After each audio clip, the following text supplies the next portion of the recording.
വളർന്നു വരുന്ന തലമുറയിലെ മനസ്സിലേക്ക് വിഷം കുത്തിവെക്കുന്ന കലാഭാസമായി അങ്ങനെ അരങ്ങുവാഴുകയാണ്.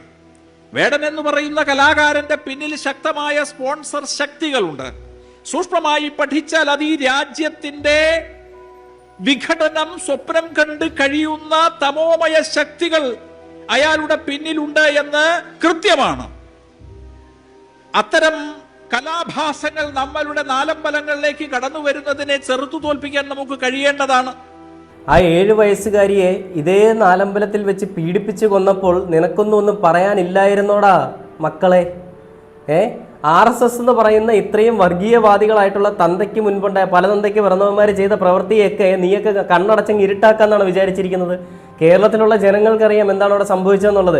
അതിനെ വേടൻ ഒരു കവിതാ രൂപത്തിൽ കൊണ്ടുവരുമ്പോൾ കുരു പൊട്ടി വേടൻ എന്ന് പറയുന്ന വ്യക്തി രാജ്യദ്രോഹിയാണ്, അല്ലെ വേടൻ എന്ന് പറയുന്ന വ്യക്തി ജാതി പറഞ്ഞുകൊണ്ട് മറ്റുള്ളവരെ അവഹേളിക്കാൻ